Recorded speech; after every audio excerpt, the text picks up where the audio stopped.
Muy buenas. ¿Alguna vez os habéis preguntado si usáis vuestro lenguaje no verbal de forma correcta al hablar?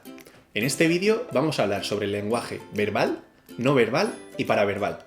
Yo soy Javier Agüera y este es el canal Neuroentropía. Comenzamos.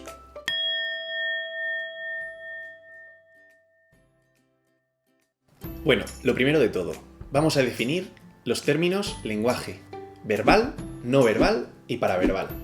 El primero de todos, lenguaje verbal. Es estrictamente lo que estamos diciendo, algo así como si copiásemos el texto de nuestro discurso. El lenguaje no verbal, en cambio, es todo lo que, no siendo estrictamente verbal, aún así transmite comunicación. Por ejemplo, nuestra postura, a dónde miramos, o incluso qué ropa llevamos o nuestra higiene corporal.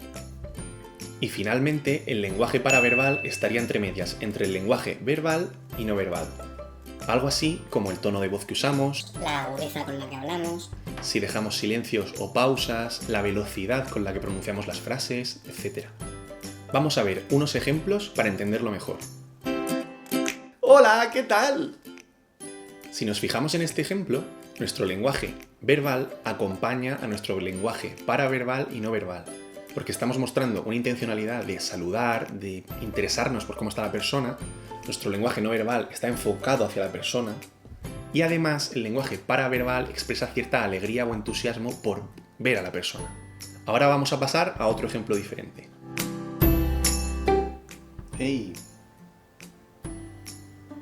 Aunque este segundo ejemplo también es coherente en los tres niveles de lenguaje, si os fijáis la intencionalidad es totalmente diferente al del primer ejemplo.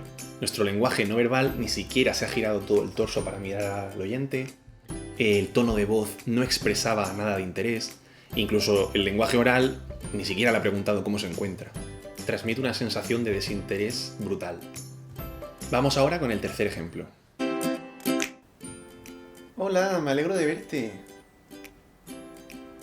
En este tercer ejemplo, si nos fijamos, el lenguaje verbal y no verbal son incoherentes. Cada uno nos está queriendo decir una cosa diferente. Mientras que en el lenguaje oral nos están diciendo que se alegran de vernos, en el lenguaje no verbal nos están diciendo que no tienen interés por nosotros. Si nos fijamos entonces, es el oyente el encargado de interpretar qué es lo que el emisor quiere decir realmente. Que en este caso podemos suponer es que en realidad no tiene interés por nosotros. Lo que extraemos de estos ejemplos es que cuando nos comunicamos, la comunicación va mucho más allá del lenguaje oral y que tenemos que fijarnos en los tres niveles de comunicación, sobre todo si no queremos cargar al oyente con la tarea de interpretar nuestro mensaje. Todo esto tiene especial interés cuando nos centramos en las redes sociales, porque al no haber lenguaje no verbal ni lenguaje paraverbal, el oyente tiene que centrarse solo en la parte verbal del mensaje. Entonces tiene esa carga de tener que interpretar la información que está recibiendo.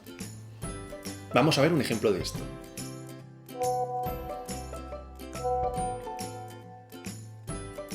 En este caso, nuestra hipotética tía María no sabe si bien cuando le estamos diciendo pues ya era hora nos referimos a esto, pues ya era hora, refiriéndonos a todo lo que ha tardado en llegar a casa, o en cambio nos referimos a esto otro, pues ya era hora, como si nos alegrásemos de que ya ha llegado bien a casa.